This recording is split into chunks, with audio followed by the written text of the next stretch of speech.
Johar and greetings to all of you from Tribal Design Forum. And welcome to yet another session of the Tribal Design Forum at Tribal Futures, a month-long online festival to celebrate contemporary tribal imagination. My name is Margaret Zena, and I shall be hosting the session this evening. The Tribal Design Forum is a vibrant community of multidisciplinary designers and creative professionals from various tribes of India. For the past 3 years, we have been gathering here regularly, interacting with domain experts, learning from them, and exploring ways to use art, design, and technology for the benefit of our communities. In fact, Tribal Design Forum has curated some of the finest works from the artists, designers, and other creative professionals who have previously spoken on our platform. We are currently organizing a month-long online festival showcasing and celebrating contemporary tribal imagination from the 1st to the 31st of August every evening at 7:30 p.m. Here are more details. For more details of this festival, you can find at www.designforum.com.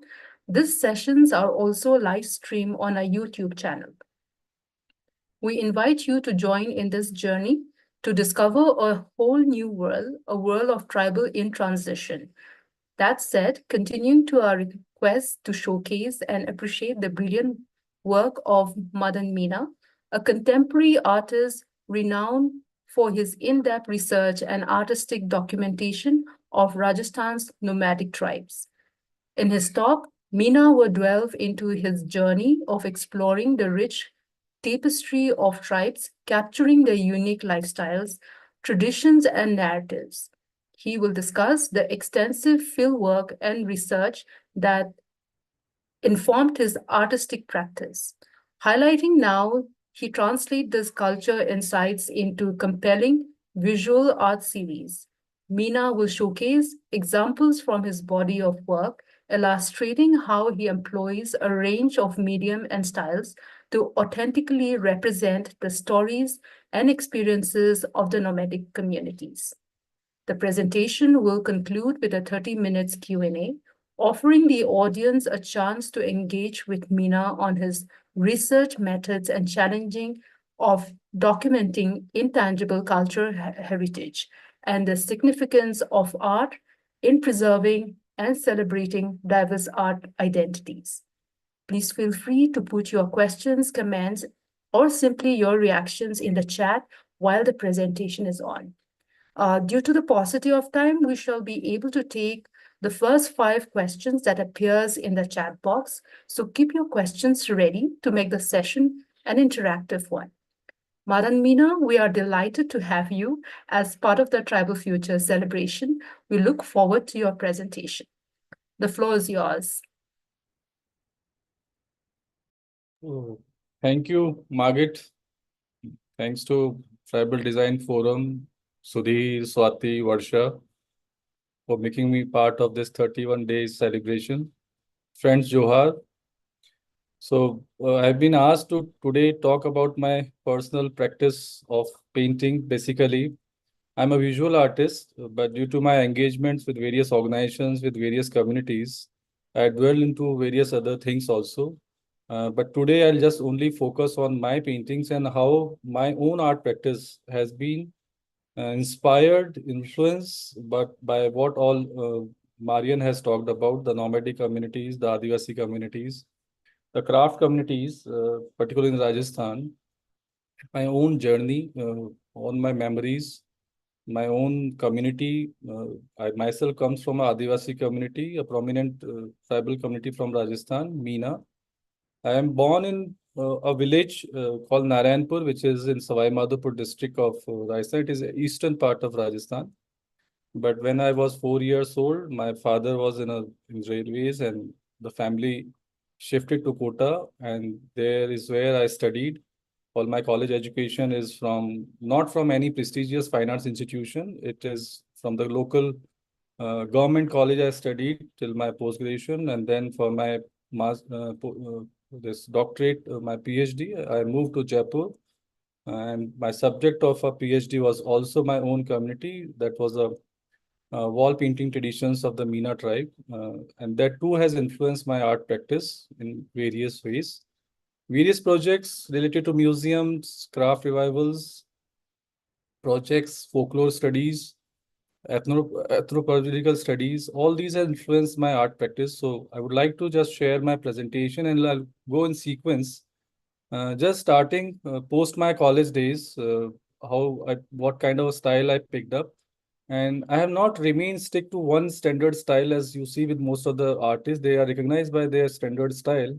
I've been switching from one style to another style. I've been collaborating with other artists also in my own art practice. And that's how you'll see that I have worked in various mediums also, starting from watercolors, then later on acrylic and oil paints, then to textile also, and then to some paper collage works also. So I'm just sharing a presentation and then would like to speak through this presentation one by one.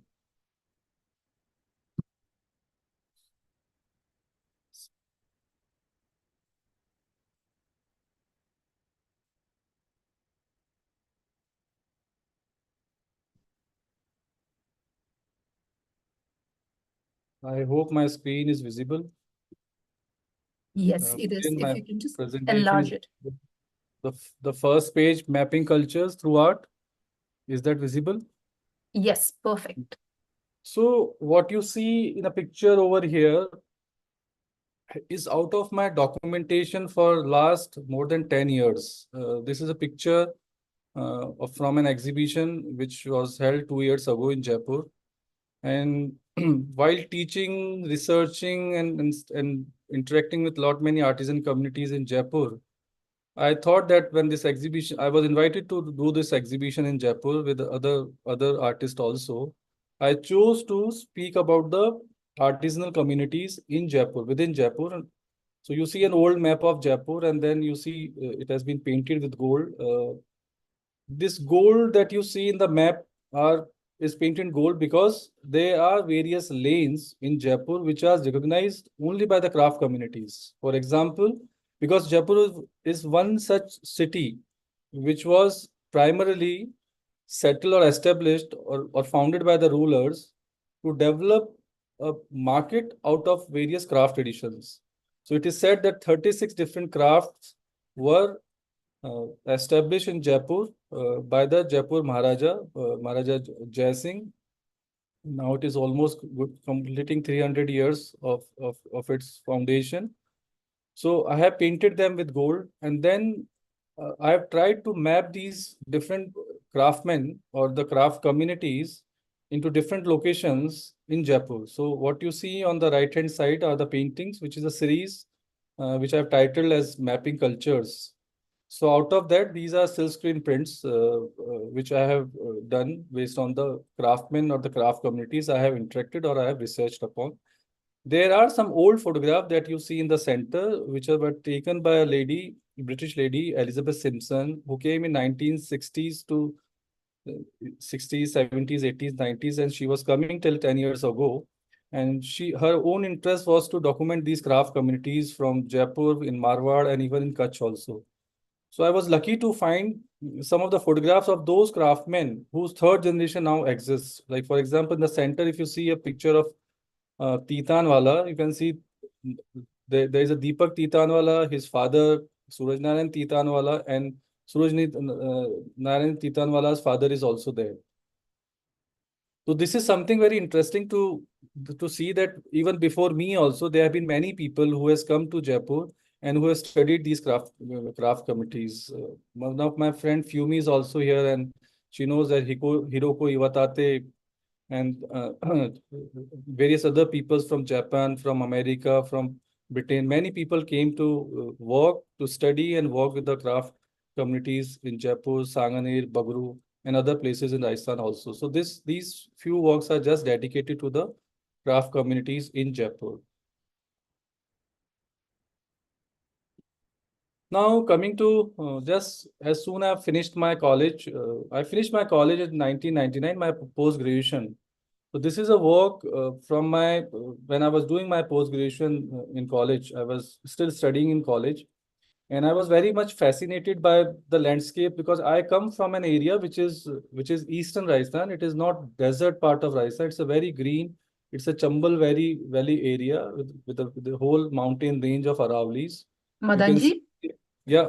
Yeah, we are still in your first slide. I think you mean the next slide. I've shifted to next slide, but it should have been changed. It's not changing. No, and It's still also it needs to be full not screen. changing. No, just go to the second slide. 1 second. Once I'll stop and then again share. Sure.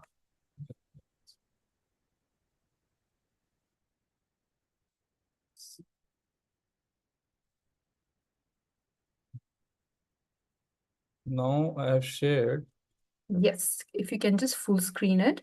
but is it shifting now or not? No, yeah, but full screen. No, no. Is it Yeah, changing? it's changing.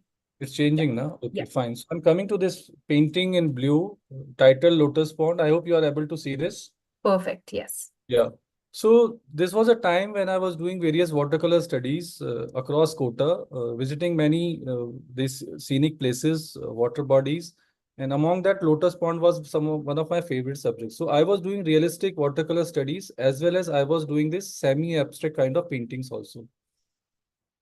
So this is one of my iconic painting from that period, for which I received this state award also from the Rajasthan Literature Academy, titled as Lotus Pond. Later on, so soon this is just during my college days, and there are various painting around Lotus Pond series, around Water Lily series, and that time Manet was also my favorite painter, who's an impressionist painter and who has done a lot of watercolor, means who has done a lot of Water Lily series. Now, soon after 1999, I got engaged with my another desert research study on the Meena paintings. Vagit, my another picture is seen. You can see the Meena painting one now. Yes. Yeah. So there was a big gap after soon as I finished my college. There was a big gap in my art practice. I was not able to do enough of my art practice, but I was more into research. And this was a time when I really got engaged to discover my own community. Because after moving to Kota from my village Narayanpur at the age of 4 years, and now when I was almost 23, 24, I was out of the college doing my PhD from Jaipur, Rajasthan, and this was a time to revisit my own community actually. So I got too much engaged into my own community, visiting all the villages. Almost, I think, in 6 years of time, my work started in 2000 and finished in 2006. I had visited around 150 villages in 4 or 5 districts of eastern Rajasthan, particular to study wall painting traditions. But apart from that, there were various other things also practiced by my own community and the other neighboring communities living in the same villages also. So this was a time dedicated to this particular art practice, out of which one of the book has been published by Tara Books also.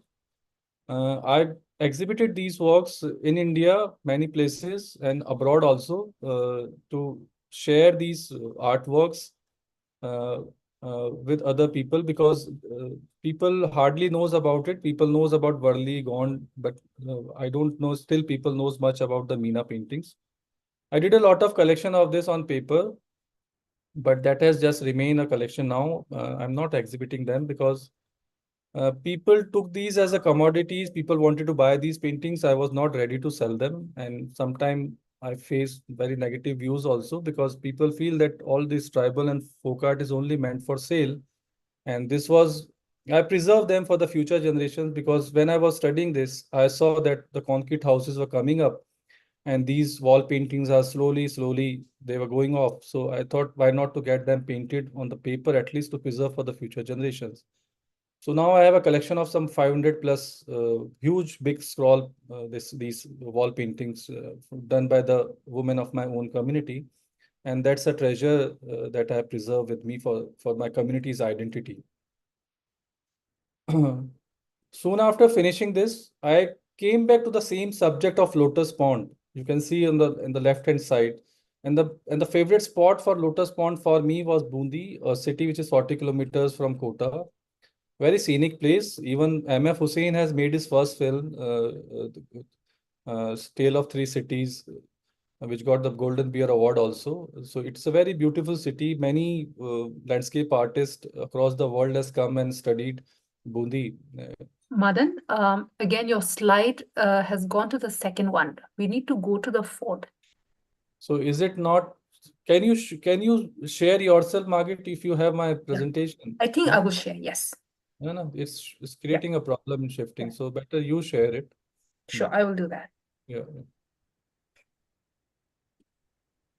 So Lotus Pond remain my favorite subject for almost a decade, and I have expressed in different styles. So the earlier style that you saw was very much inspired from the landscape study, and this one you see that there is a lot of geometry that has come into it. And this geometry you can see the mountains of Bundi, the clouds, and even the night time also, the reflections, the clouds, and all that you see in this painting. This because this was my favorite spot for my studies, and I had longed for this place to go and really stay there and study there. So one of my friends just built a resort at this lake, and then I went there and stayed there and created a whole series which I titled as Monsoon Dream, because I camped at this place during the monsoon, during the months of July, August, and September. So that was a time when I studied it, as well as I tried to develop it into another kind of a style, to just showcase the beauty of this place. So what you see on the right hand side are very much geometrical works, which originated from this experience of this beautiful landscapes of Bundi. Next, Margaret.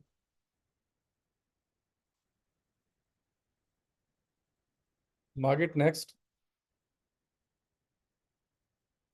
Huh. So there you saw those circles and rings, which further developed. Matlab, there were quite too many details that you saw in the last painting. There were still you could identify that they are mountains and clouds. You can, but over here you'll see that all those things become too much abstract over here, and they just became circles. So circle originated from the Lotus Pond series only, but here it just became a circle only. And the circle for me was enough to represent the landscape of Bundi, or maybe any landscape of Rajasthan. So these were like what you could call a pinhole camera shots of a landscape you can imagine. And there's so many colors, because you see when you visit Rajasthan, you'll see too many colors. Means there is no end to the colors that you see in Rajasthan, because the people are like that. The people wear those the colorful textiles, and in the whole culture of Rajasthan, you will find colors to be very prominent subject. So this series I titled as Life Circles. That was a monsoon dream. This I just life circles, because for me here this represented a whole life, the whole aspect of a life. So I worked in watercolor, which I continued in watercolor as well as acrylic also. The left hand work is on acrylic on canvas, whereas the right hand side is a huge work in watercolor on paper. Next. Yeah. And during the same period also, soon after this, I picked up another style using another technique, and this technique was screen printing. I had a very good friend who was a screen printer. Sadly, he passed away in an accident, but he was very good when I used to do my exhibitions. He used to print invitation cards, posters. We were doing all in screen, and I had done big screens also. While also doing a museum for brooms in Jodhpur, we did big panels and screen printing.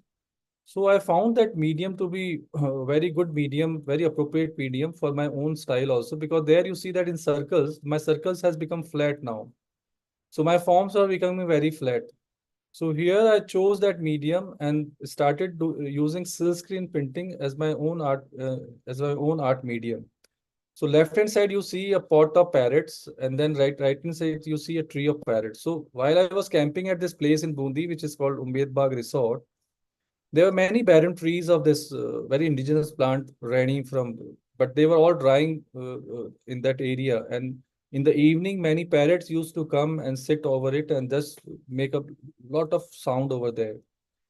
So to express that subject, the right hand work is a tree of parrots and the left hand is a pot of parrots, because at the same time I was also working with some of the potter communities in the vicinity, and I found that both of the two subjects of parrot and the pot has amalgamated together in that work. Next.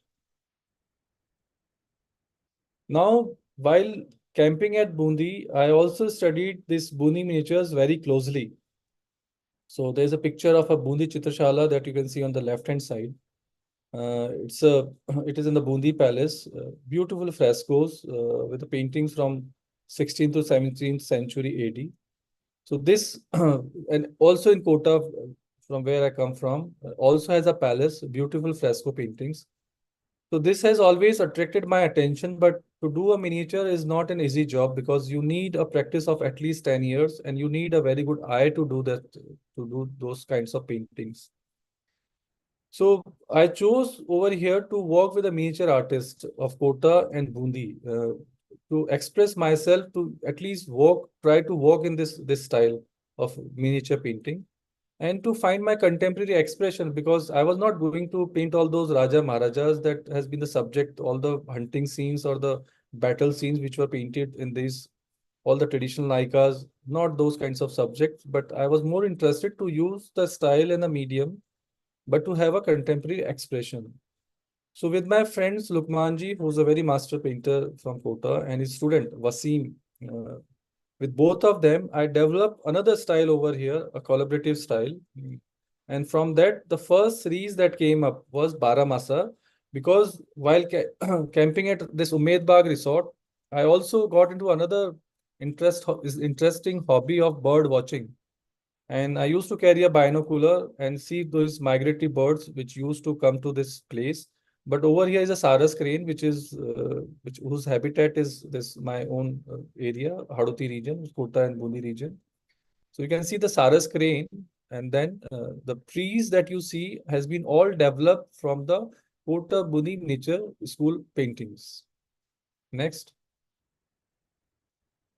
Then during the same period, because Bundi has been a place for me to walk more than 10 years. And it started as a camping for the Monsoon Dream series.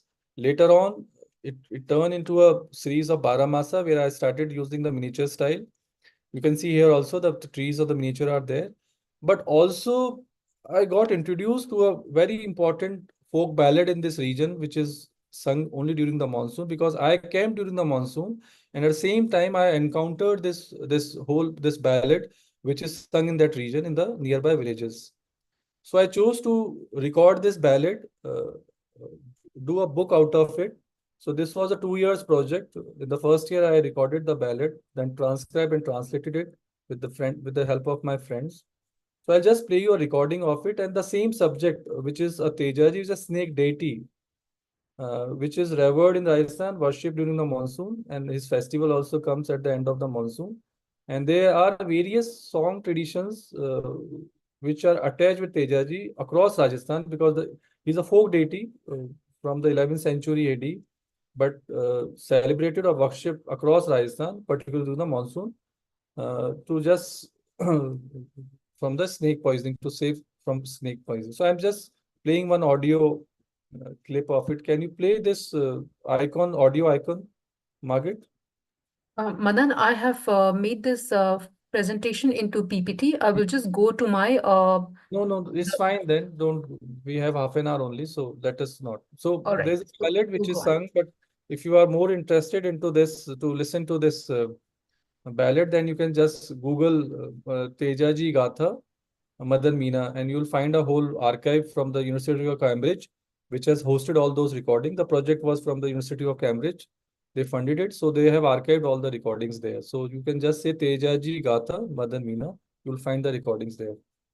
Okay, next. So that subject also came into my painting. So now coming to this another subject, coming to 2017 and then later on the years, the same that I shared the first image about the mapping cultures, which was about mapping basically Jaipur, various craft communities. So on the left hand side, you see a walk which is dedicated to the block carvers of Jaipur, a Multani Kharadi community, which came even before Jaipur was founded. They were in Sanganer, and they were doing all these blocks for the printers in Sanganer. So they have been my good friends also. The community is locally called Bhatkada. So you can see it is written in Devanagari Hindi, their seal, Bhatkada. So I studied them, and you can see that the community lives within this walled city. So the silver line or the white outline that you see in the black map, that is the walled city, and in the walled city they were living in Purani Basti. Later on they migrated to another place, but that's the place that I have marked, and that has a very rich history. The Purani Basti has a rich history about this community and also about the block printers also. So another painting is another famous block printer who was from the same place, but later on he migrated to Bagru. He was living in the same vicinity of Purani Basti, but now he's in Bagru, Suraj Nayan Titanwala, and he was known for printing this particular textile that you can see in the background. It is a Fadar print. And at the bottom of this print, if you zoom up closely, then I have written the various steps of printing this. So it has some 15 to 16 steps of block printing. So I've tried to capture that terminology in the vernacular language. Vernacular language means Jaipur has a language which is called Dhundadi. It's not Marwadi, it's Dhundadi. So in that Dhundadi language, how those different steps of printing are recognized are being written at the bottom. So this was out of my documentation when I'm documenting these craft communities, the techniques, tools, and all that. That's how this also becomes a part of my uh, art practice. And this is completely a screen print. There is no hand painting in it. Yeah. Second. Yeah. Another painting which is dedicated to my dear friend, my very respected guru, I call him, is Subhash Sharma ji. He's a antique textile dealer in Jaipur, living within the city palace, this wall.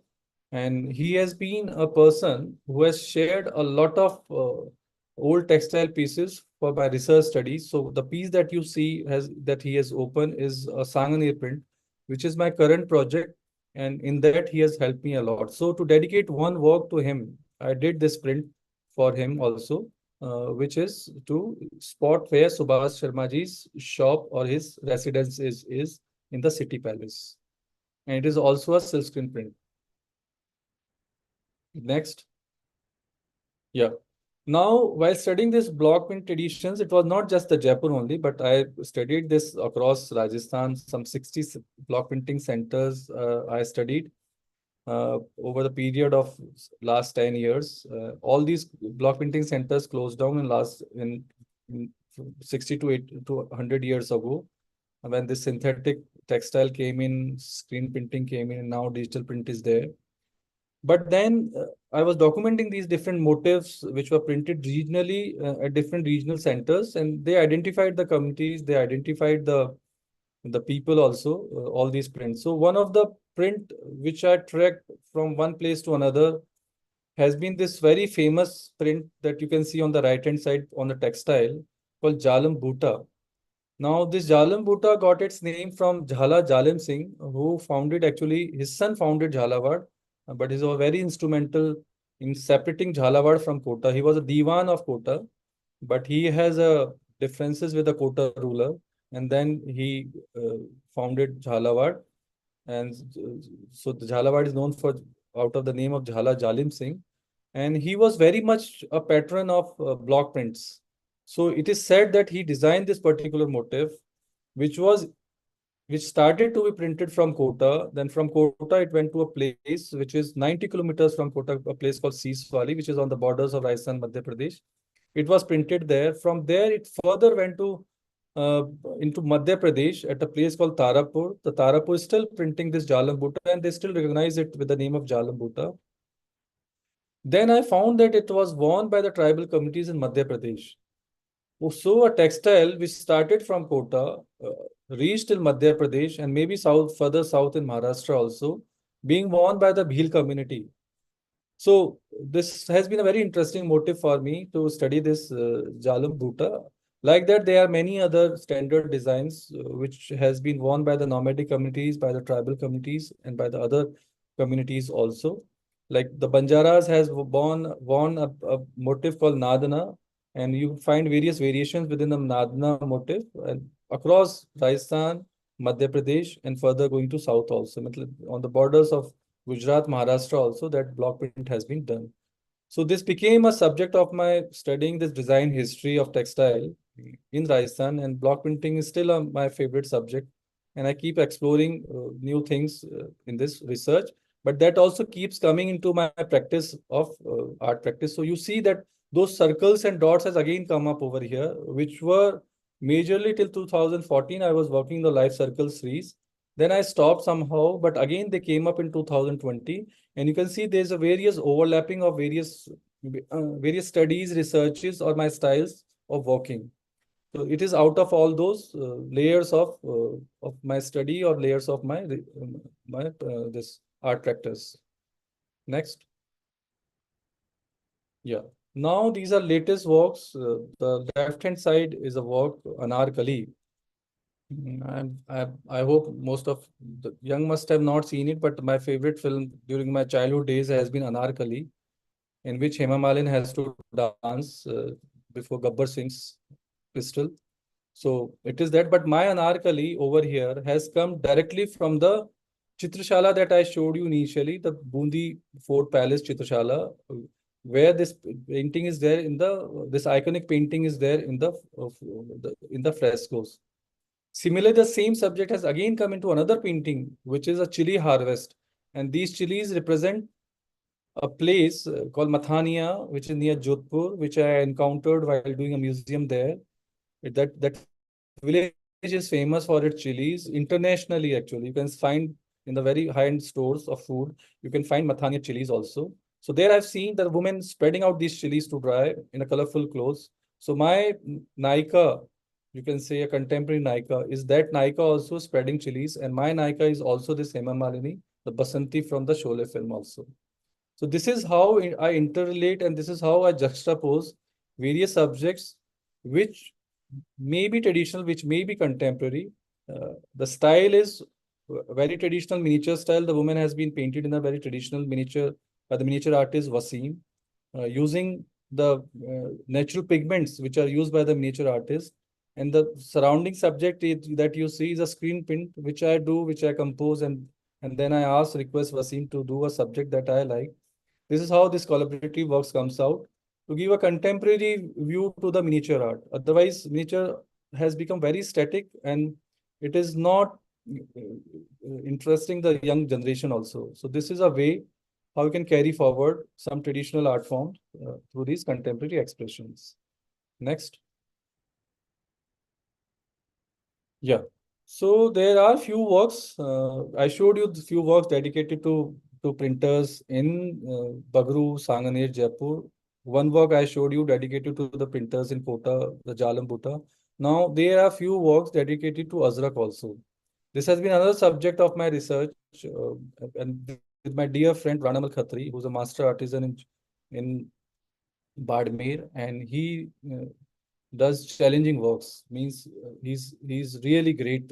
I regard him a lot for his challenging work. So I studied his block printing, which is majorly Azrak, but then he has been doing other prints also. So that research still continues with him, but I dedicated some 4 works on Azrak to Ranamal Khatri. And what you see is a map on the top that map my journey from Kota to Badmer, which is 550 kilometers. And at the bottom, you see the famous standard prints of Azrak, which are recognized Charkari, Ginni, or like that. So there are 15, 16 standards motifs of Azrak, traditional motif. Now there has been more contemporary and more experimental motif which has come out now, but these are standard motifs that I studied with Ranamal Khatri. So this is Azrak work done in 2020. Next. Now, so this is how I place my Nikas in a very contemporary way. Like you can see on the left hand side, a lady in a hat with black goggles. And the right hand side, you can see a lady doing her selfie. So those Nika that you saw in the Anarkali one, which is a very traditional Nika, but I've tried to put it in a very contemporary subject of chilies and the gun. But here you can see she's seated between the traditional trees from the Bundi miniature series, the peacocks and monkeys are also from the traditional Muni miniature style. And then the subject in the center, the contemporary woman, and how she expressed herself in the present time. That I have tried to capture in these two artworks. Next. Again, a traditional subject, which is from the Baramasa series again, that you have used in a poster, your poster also. So I chose to pull this subject of Nika. Yeah. Next. Yeah.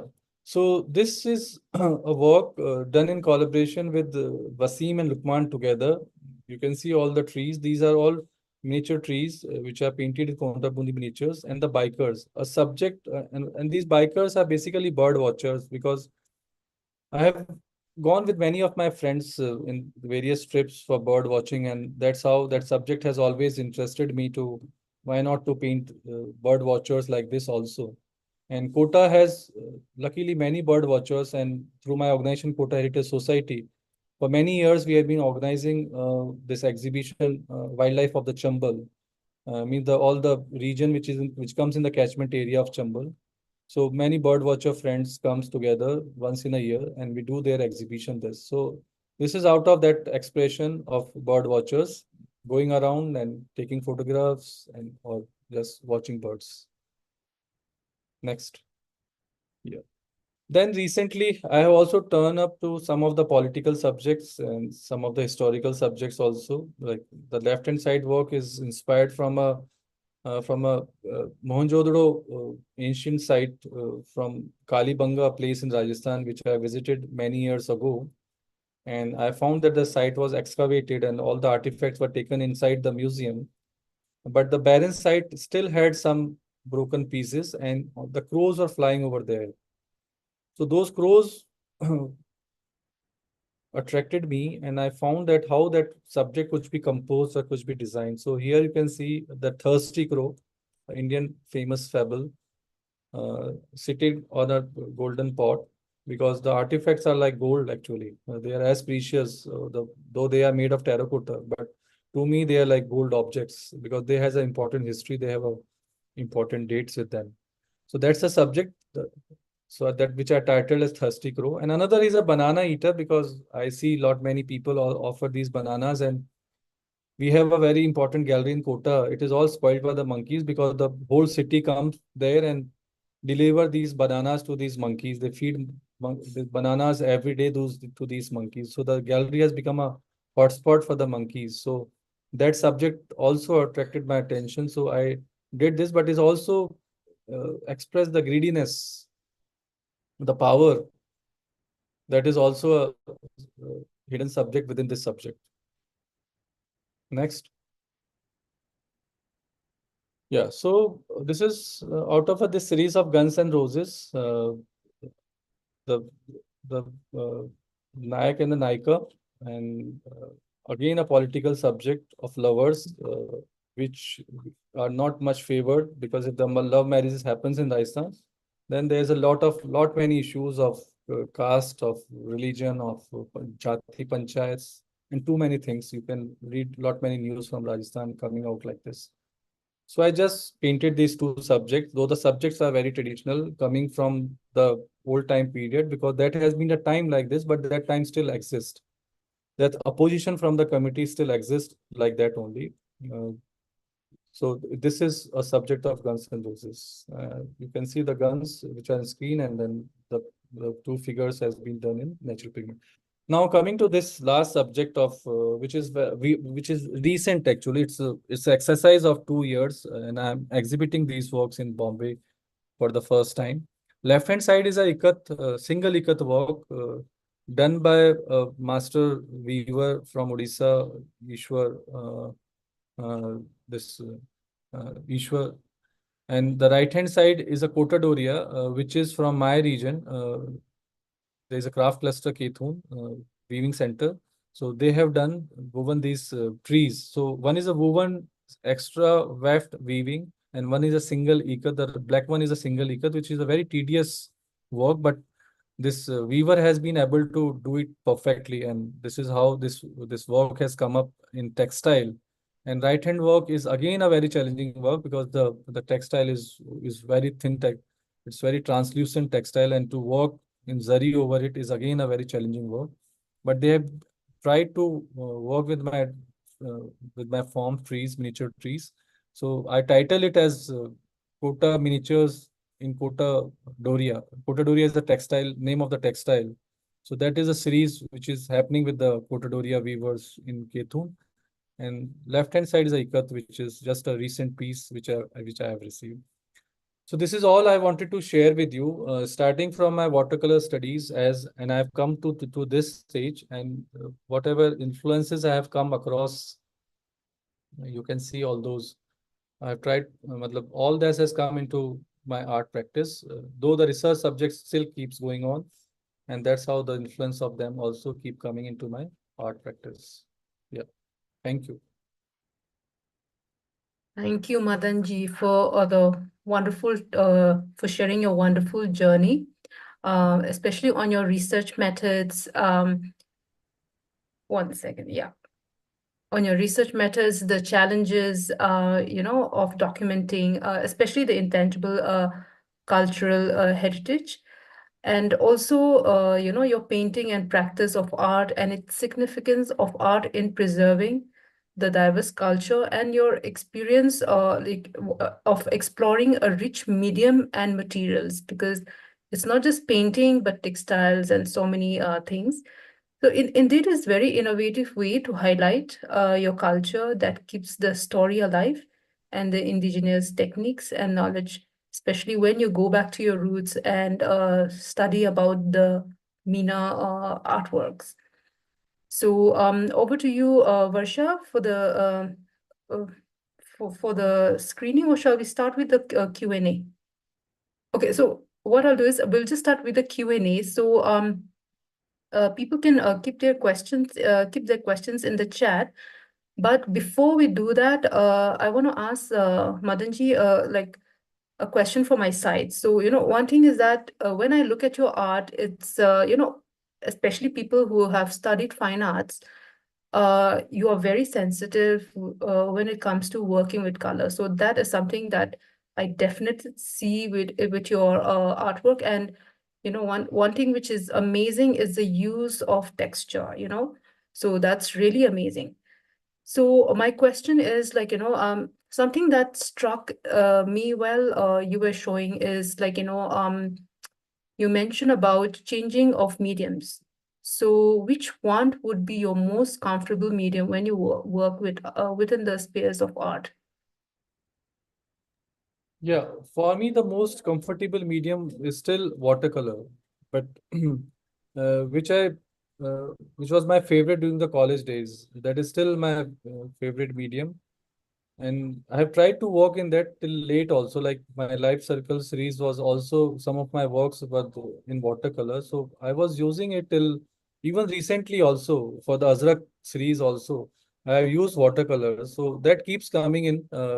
And going out also. And so most of the, but acrylic I have totally stopped. That is something that I'm not able to work now because I stopped working on canvas because that requires a lot of time also. Paper is something that I can carry, I can work, I can do print, I can do watercolors on it.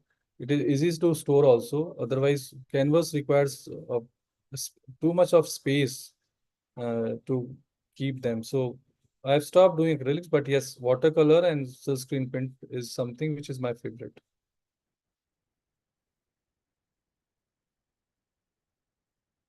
So another thing with regards to, when you were talking, you also mentioned, that you refuse to sell your Mina art.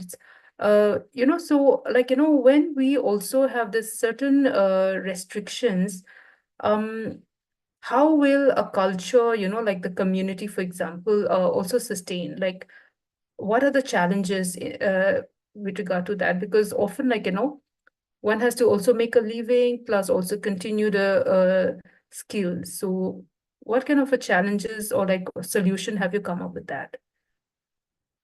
See, Margaret, there are various dimensions when you work with these craft editions. One is either you get engaged in a commercial manner or you just restrict yourself to the research aspect.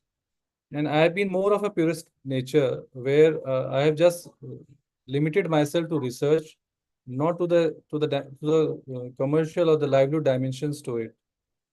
When I was studying this particular Meena paintings, that was a time when women were doing it on their own houses. They never did any single work for money. Even many of the works that I have in my collection, they were just out of love that they painted and they gave it to me. Sometime I tried to compensate for the work loss of they were just leaving their work and only working for me. I was trying to compensate that through some remunerations, but it was not because of money actually. So when I have not paid them, then how can I sell their works? This is a big question. Second thing was, I have never been happy the way craft are being sold in the market, particularly these traditional arts, like what we see Worli, what we see Gond, or what we even the Madhubani also. There has been too much commercialization and too much exploitation. So I have always feared of the exploitation part, not of the livelihood part. Livelihood, they can get some money. Many of the artisans has become established also, but how many? Just few. You can just count. But there has been big exploitation which I've seen in the craft market also. So to save myself also and to save my community also, and the community is not like the other communities. These are all agriculture's communities. They are really not poor to just give an excuse that they are poor, so we are trying to sustain them through their craft. That story is a very false story for me, particularly. I never wanted to make that kind of a story and never wanted to promote these artwork through that.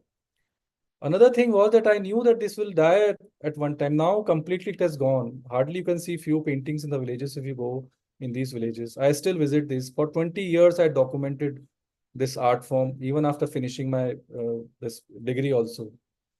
I've been visiting, meeting those artists again and again and again. And many concrete houses has come up. It has gone nowadays. But there is a quite good hope also that some of the girls, the educated girls, has picked up the style and they are doing beautiful work. They are expressing themselves. They are illustrating books. Like many of the books has been published by Tara Books also for Sunita. Like Sunita is a very good painter and of a Meena community, and her books has been published by Eklavya, by Tara Books, and promoted by other galleries also. So they themselves have stood out beautifully, getting a good recognition, getting a good money. There is no case of exploitation with them. But I never wanted that these paintings should end up on the footpaths, people sitting in the craft bazaars like Surajkund Mela on the floors, people bargaining with them, giving them some commission work, cheating them. That I feared about. So I never got into that field. I only limited myself to exhibition and research. Sure, thank you for that. Because one thing which I see that there's a silver lining is also when our people, like, from the community take it up instead of somebody who's like, using that art skill. So definitely that's a positive way forward. So what we'll do right now is we will pause the Q&A for a bit. We have, of course, received a few questions. Meantime, what we'll do is we will just have some little TDF current event which is going on. So Varsha will help us with it. So these are the so TDF is currently having a few competition which is related to photography. So anybody who is interested, do register. Uh, or the registration is open, and go to the website tribaldesignforum.com for more details. And we have another session, Russia, yeah, which is the essay writing competition. So again, this is more details will be available up on our website. So anybody who's interested, do participate and also share the events which are currently going on. Thank you, Shweta, Varsha. So moving forward, we will continue with the Q&A. So we have received two questions. So this is from Shakuntala. Randi. She wants to know the traditional wall paintings are so fascinating. What color was being used to do the wall painting? We Santals still do wall painting and use mud colors, but nowadays synthetic colors are also being used. Any experiences regarding this? Yes. So, Shakuntala, I've been recently to a Santhal villages just 6 months ago when I visited Jamshedpur. And I went around with our friend, TDF friend Subhash. His village is almost some 30 kilometers from Jamshedpur, and went around the whole area, made a circle around that to visit these Santhali houses. I was very much interested to see these houses. So I see, yes, there's a lot of synthetic paint which are being used to decorate these houses. If you go back to some 20 years ago, the kind of colors that you have seen in Santhal were all clay, different colors of clay they were using. In this area, in my area also, it's a clay only which is being used. The surface is either it's a simply a cow dung smeared surface, which is ochreish color. To give it a contrast, they painted with a geru color, which is red ochre color, which is again a kind of a clay, which is mined from the area. It is collected by the nomadic communities and sold to the villagers. And the white that you see is also a clay. It's a white chalk clay. It's not a lime. It's not a lime powder. It's not a lime paste. It's not even the rice paste that the worldly painters use. It is a sort of a clay which is mixed with water. They prepare a paste, and then the brushes are simply made out of the khajur tree stick, which is they make the bristles of the khajur leaf sticks, and then with that they paint. And the floor, they also paint on the floors, but that they use simply bare fingers, and then they draw like what you see Alpana. Similarly, they do the floral drawings also. So the material is all clay. I've not seen them using any synthetic colors till I was documenting them. They were using simple red geru and white khadia color that they call. Yeah. Thank you, Madan, for sharing more insights regarding the Santhal painting and colors. The next question we have from Anupam Purti. He says, I see a lot of patience in your art and medium exploration. Today's youngsters might not be inclined to spend so much time and focus in such in-depth research. Have you experienced this with students nowadays? What advice would you give to aspiring individuals? Yes, there is quite a lot of digital works I'm seeing these days, which I really appreciate also. Matlab, it's just not that that they should remain limited to the miniature art, or they should remain limited to uh, very detailed works. It depends on the kind of a style that the individual picks up, because the style takes the time actually. If you could do just few strokes of your artwork, just require few strokes, then you can complete a work within an hour. If your work requires a very detailing, then it will take months also to complete one artwork. So it depends on the kind of medium, the kind of style you are picking up. Even digital works take a lot of time. People keep working, and then it takes almost a month to complete one work. That kinds of works are also happening. It depends on the interest. I don't think that they want to be the young generation is just want to do it very fast. It's not just like that also. But yes, one thing is this, that earlier people of my age, uh, my generation actually, it took many years of struggle to successfully sell our artworks. When it comes to the commercial success of these artworks, it took many years, and we kept patience for that, and we continued art practice, surviving on other options, but the art practice continued.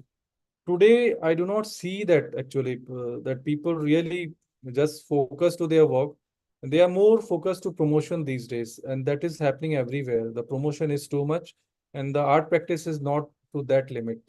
Earlier, it was all practice, and hardly we used to get one chance in a year to exhibit our works or to get a sale of our artworks. Now, in a month, there are 2 3 exhibitions. Everyone is participating everywhere, sharing on Instagram, social media, which is good. I don't say that it's not good. You are sharing with a larger audience.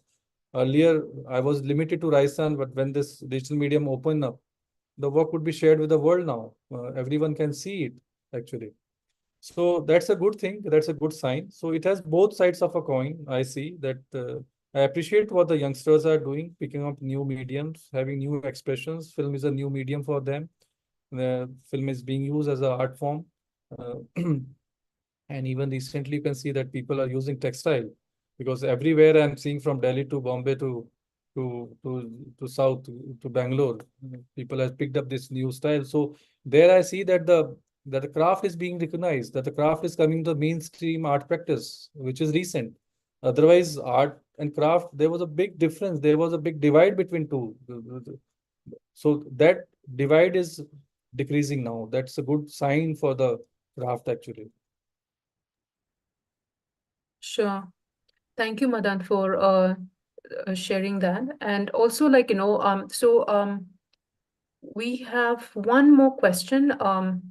So Archana Datta says, thank you for sharing your work. I didn't know much about Meena tribe wall painting.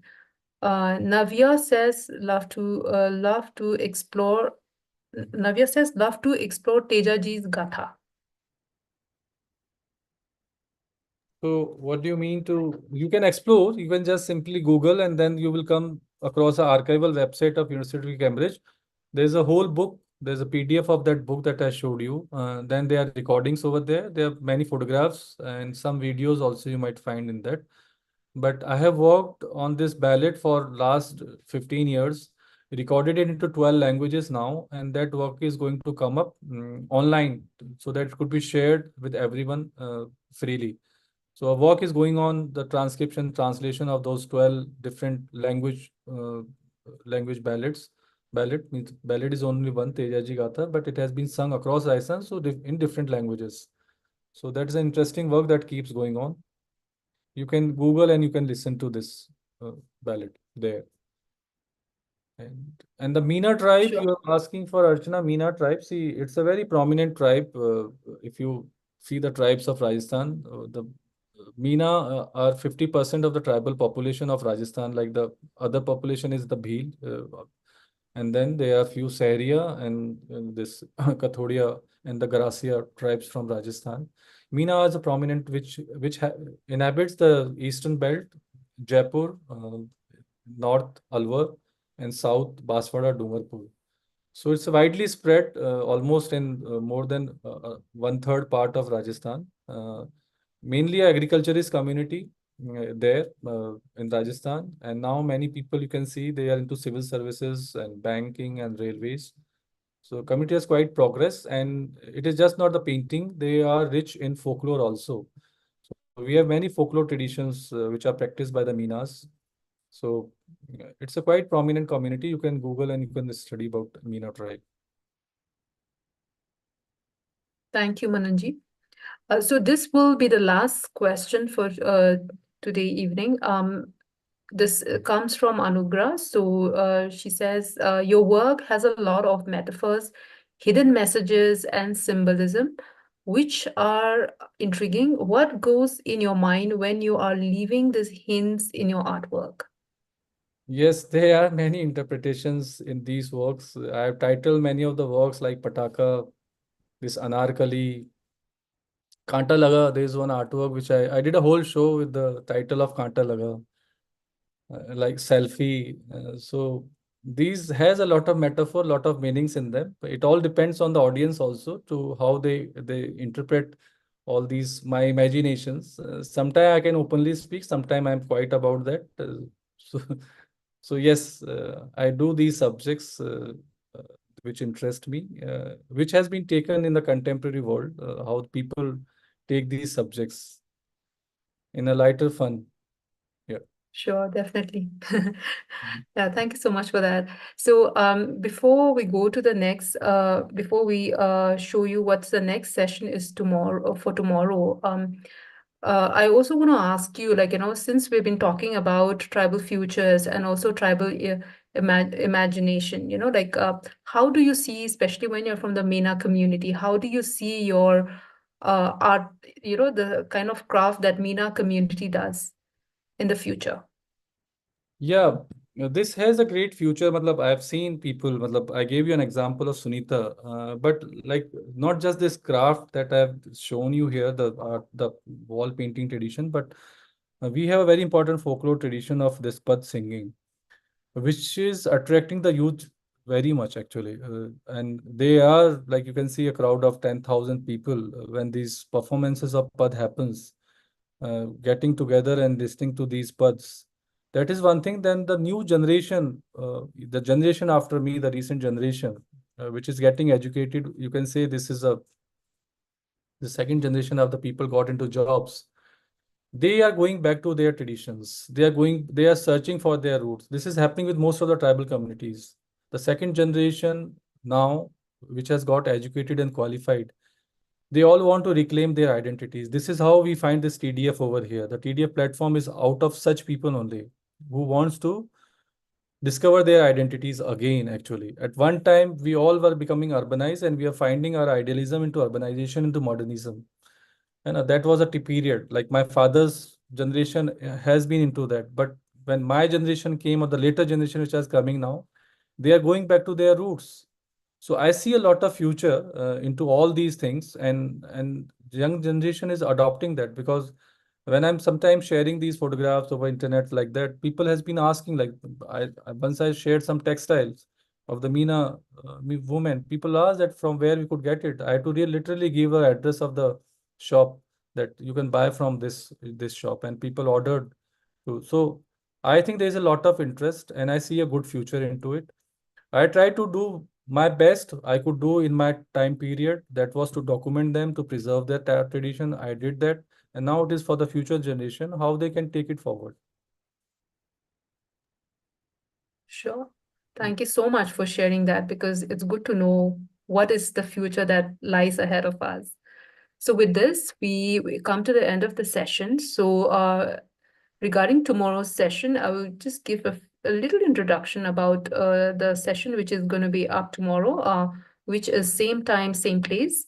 So this is about this is a talk presentation on Harsh Raj Gon, a talented designer, who will be presenting a 30 minutes talk on his film, which is primarily on the folklore journey through Gond art and the legacy of Jangar Singh Sham.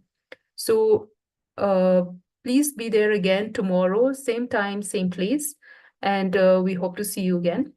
So coming to the end, thank you so much, everyone. Many a times, we as members of the tribal communities are quite far away from the rapidly evolving world.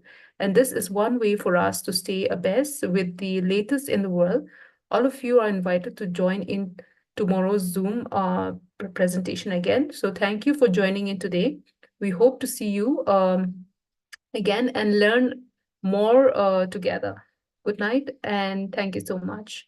So for now, the room will stay closed, and myself and Madan Meena will be leaving, and anybody who wants to reconnect may do so.